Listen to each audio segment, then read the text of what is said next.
அஸ்ஸலாமு அலைக்கும் வரஹ்மத்துல்லாஹி வபரகாத்துஹு. ரப்பி ஜித்னி இல்மா. இன்று நாம் சிந்திக்க வேண்டிய மிகவும் முக்கியமான ஒரு விஷயம், மார்க்க கல்வியா உலக கல்வியா? நம்மில் சிலர் மார்க்க கல்வி படித்தால் உலக வாழ்க்கையில் முன்னேற முடியாது என்று நினைக்கிறார்கள். சிலர் உலக கல்விதான் வாழ்க்கைக்கு முக்கியம், மார்க்க கல்வி பிறகு பார்த்து கொள்ளலாம் என்று நினைக்கிறார்கள். ஆனால் இஸ்லாம் நமக்கு என்ன கற்றுக் கொடுக்கிறது? மார்க்க கல்வியும் வேண்டும், உலக வாழ்க்கைக்கு தேவையான கல்வியும் வேண்டும்.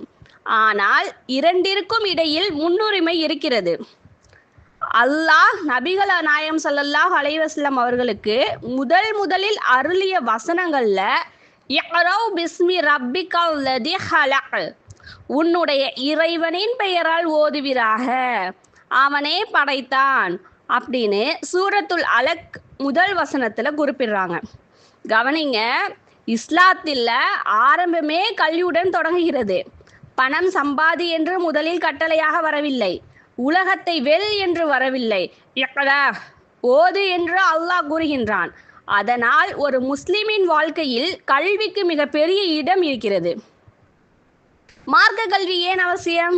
நாம் உலக கல்வியை படிக்கிறோம், பள்ளிக்கூடம் செல்கிறோம், கல்லூரிக்கு செல்கின்றோம், வேலைக்கு தேவையான படிப்பை படிக்கின்றோம். ஆனால் ஒரு கேள்வி, நான் எப்படி தொழ வேண்டும்? எப்படி நோன்பு நோக்க வேண்டும்? எது ஹலால், எது ஹராம்? கணவன் மனைவியுடைய உரிமை என்ன? பெற்றோருடைய உரிமை என்ன? பிள்ளைகளை எப்படி வளர்க்க வேண்டும்? பணம் சம்பாதிப்பதில் என்ன ஹராம், என்ன ஹலால்? இவையெல்லாம் தெரியாமல் இருந்தால் நமக்கு உலக கல்வி மட்டும் நன்மையை காப்பாற்றுமா? அல்லாஹ்வின் முன்னிலையில் நமது ஈமான், அமல், ஒழுக்கம்தான் முக்கியம். அல்லாஹ் திருமலையில கூறான், குல்ஹல் யஸ்தவியுல்லதீன யஹ்லமூன வல்லதீன லா யஹ்லமூன், அறிந்தவர்களும் அறியாதவர்களும் சமமா? அறிவு மனிதனை உயர்த்துகிறது. ஆனால் இங்கு ஒரு முக்கியமான விஷயம், அறிவு மட்டும் போதாது, அந்த அறிவின்படி அமலும் வேண்டும். குரான் வேண்டும், ஹதீஸ் வேண்டும். ஆனால் தொழுகை இல்லை என்றால் ஹராம் தெரியணும், ஹலாலை விட்டு விலக வேண்டும். அறிவு வாழ்க்கையின் வெளிப்பட வேண்டும். இதெல்லாம் முக்கியமான விஷயமா இருக்கு. நபிகள் நாயகம் ஸல்லல்லாஹு அலைஹி வஸல்லம் அவர்கள் கல்வியை பற்றி சிறப்பாக கூறுறாங்க. மன் யுரிதுல்லாஹ பி ஹைரன் யுஃபக்கிஹு ஃபில்லதி, அல்லாஹ் ஒருவருக்கு நன்மையை நாடினால் அவரை மார்க்கத்தின் விளக்கம் பெற்றவராக ஆக்குவான். புகாரில இந்த ஹதீஸ் இடம்பெற்றிருக்கிறது. எவ்வளவு பெரிய செய்தியை பாருங்க.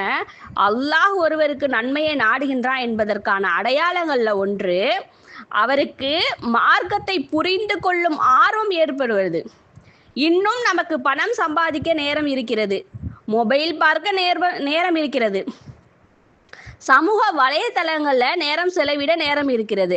ஆனால் குரான் கற்க நேரம் இல்லை, ஹதீஸ் கேட்க நேரம் இல்லை, தொழுகையை சரியாக கற்றுக்கொள்ள நேரம் இல்லை. இதை நாம் சிந்திக்க பார்க்க வேண்டிய ஒரு விஷயமாக இருக்கு. உலக கல்வி வேண்டாமா? இல்லை, உலக கல்வியும் வேண்டாம் என்று இஸ்லாம் சொல்லவில்லை.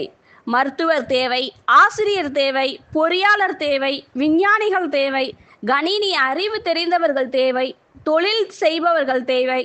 சமூகத்திற்கு பயனுள்ள ஒவ்வொரு நல்ல அறிவும் பயனுள்ளதாக தான் இருக்கலாம். ஆனால் அந்த கல்வி நம்மை அல்லாஹ்விடத்தில் இருந்து தூரமாக்கிவிடக் கூடாது. கல்வி நம்முடைய கையில் இருக்க வேண்டும், நம்முடைய ஈமான் கல்வியின் கையில் இருக்கக்கூடாது. அன்பான சகோதரிகளே, ஒரு பெண் கல்வி கற்றால் ஒரு குடும்பமே பயன்பெறுகிறது. ஒரு தாய் தனது குழந்தைக்கு முதல் ஆசிரியர். குழந்தை முதலில் கேட்கும் வார்த்தை தாயிடம் இருந்து, குழந்தை முதலில் பார்க்கும் நடத்தை தாயிடம் இருந்து. ஆனால் ஒரு பெண்ணுக்கு மார்க்க கல்வியும் வேண்டும், உலக வாழ்க்கைக்கு தேவையான கல்வியும் வேண்டும். அவள் குரானை படிக்க வேண்டும், தொழுகையை அறிந்திருக்க வேண்டும், தமது உரிமைகளையும் கடமைகளையும் அறிந்திருக்க வேண்டும். அதே நேரத்தில் வாழ்க்கைக்கு தேவையான உலக அறிவையும் கற்றுக்கொள்ளலாம். பெற்றோர்களே, நாம் குழந்தைகளுக்காக என்ன செய்கின்றோம்? நன்றாக படி, நல்ல வேலை கிடைக்கும், நல்ல மதிப்பெண் வாங்கு, டாக்டர் ஆக வேண்டும், என்ஜினியர் ஆக வேண்டும் என்று சொல்கின்றோம். ஆனால் எத்தனை பெற்றோர்கள், மகனே தொழுகையை விடாதே, மகளே, குரானை தினமும் ஓது, பொய் சொல்லாதே, யாருடைய பொருளையும் அநியாயமாக எடுக்காதே என்று சொல்கின்றோமா? நமது குழந்தை உலகத்தில் வெற்றி பெற வேண்டும், அது நல்ல ஆசை. ஆனால் அதைவிட பெரிய ஆசை அவன் மறுமையில் வெற்றி பெற வேண்டும். ஒரு மாணவன் 100க்கு 100 மதிப்பெண் வாங்குகின்றான். அவன் உலக கல்வியில் சிறந்தவன். ஆனால் தொழுகை இல்லை, பெற்றோரை மதிப்பதில்லை, பொய் சொல்கின்றான், ஹராமான வழியில் பணம் சம்பாதிக்கின்றான். அவனுடைய கல்வி அவனுக்கு உண்மையான வெற்றியை தருமா? அதே நேரத்தில் ஒரு குழந்தை நல்ல மார்க்க அறிவுடன் இருக்கிறது, தொழுகையை பாதுகாக்கிறது, பெற்றோரை மதிக்கிறது, உலக கல்வியையும் நன்றாக படிக்கிறது. அந்த குழந்தை தான் 2 உலகங்களிலும் வெற்றி பெறுவதற்காக அழகான பாதை இருக்கிறது. அல்லாஹ் குரானில் நபி ஸல்லல்லாஹு அலைஹி வஸல்லம் அவர்களுக்கு ஒரு அழகான துவாவை கற்றுக் கொடுக்கின்றார்கள். வக்குல் ரப்பி ஜித்னி இல்மா, என் இறைவா எனது அறிவை அதிகப்படுத்துவாயாக. நாம் தினமும் இந்த துவாவை கேட்க வேண்டும். ரப்பி ஜித்னி இல்மா, யா அல்லாஹ் எனக்கு அறிவை அதிகப்படுத்து. ஆனால் அறிவுடன் சேர்த்து அமலையும் அதிகப்படுத்து, ஈமானையும் அதிகப்படுத்து, தக்வாவையும் அதிகப்படுத்து அப்படின்னு நம்ம அதிகமாக கேட்கக்கூடியவர்களாக இருக்கணும்.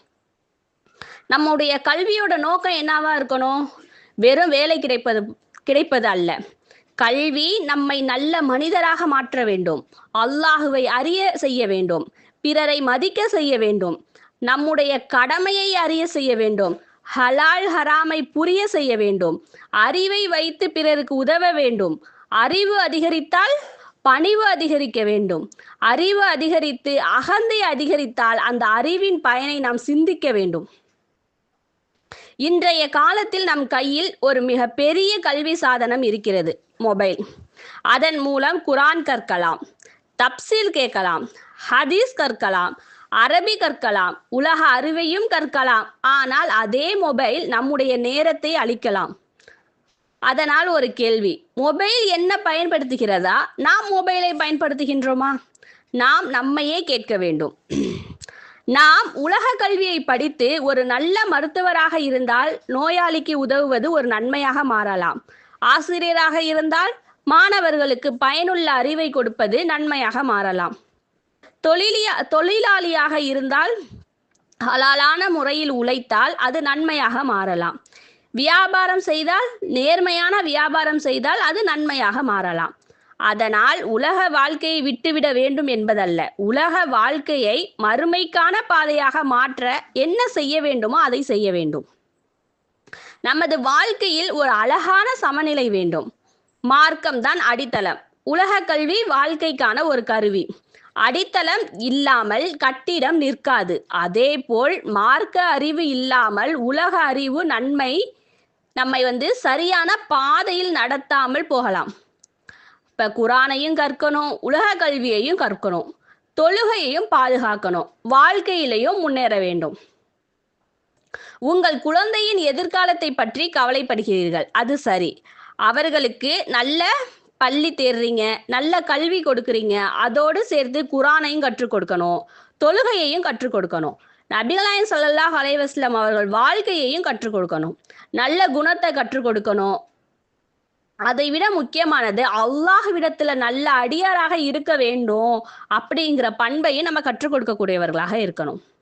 ஒரு நாள் நமது பள்ளி சான்றிதழை நம்முடன் வராது, கல்லூரியில் வாங்கின பட்டமும் நம்ம கிட்ட வராது, நம்ம சம்பாதிச்ச பணமும் நம்மளுக்கு வராது, நம்ம உயர்ந்த பதவியில் இருப்போம், அந்த பதவியும் நம்ம கூட வராது. நம்ம கூட வருவது நம்முடைய ஈமான், நம்மளுடைய அமல், நம்மளுடைய நல்ல செயல்கள் தான். அதனால் உலக கல்வியை கற்கக்கூடாது என்று சொல்லாமல் உலக கல்வியை கற்று உலகில் வாழுங்கள், மார்க்க கல்வியையும் கற்று மறுமைக்காக வாழுங்கள், இரண்டையும் இணைத்து கொள்ளுங்கள். இன்று முதல் நம்முடைய வாழ்க்கையில் ஒரு முடிவு எடுப்போம். நாம் உலக கல்வியை கற்போம், நான் மார்க்க கல்வியையும் கற்போம், என் குழந்தைகளுக்கு இரண்டையும் கற்றுக் கொடுப்போம்.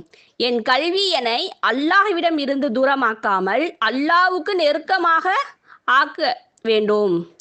அல்லாஹ் நமக்கு பயனுள்ள அறிவை வழங்க வேண்டும் அப்படின்னு நம்ம துவா செய்யக்கூடியவர்களாக இருக்கணும். யா அல்லாஹ், நீ எனக்கு கற்றுக் கொடுத்த அறிவால் எங்களை பயனடை செய்வாயாக. எங்களுக்கு பயனளிக்கும் அறிவை கற்றுத் தருவாயாக. எங்கள் அறிவை அதிகப்படுத்துவாயாக. ஆமீன் ஆமீன் யா ரப்பில் ஆலமீன். சுப்ஹான ரப்பிக்கல் ரப்பில் இஸ்ஸத்தி அம்மா யசிஃபூன். வஸ்ஸலாமு அலல் முர்ஸலீன் வல்ஹம்துலில்லாஹி ரப்பில் ஆலமீன். ஃபி ரஹ்மத்திக யா அர்ஹமர் ராஹிமீன். அஸ்ஸலாமு அலைக்கும் வரஹ்மத்துல்லாஹி வபரகாத்துஹு.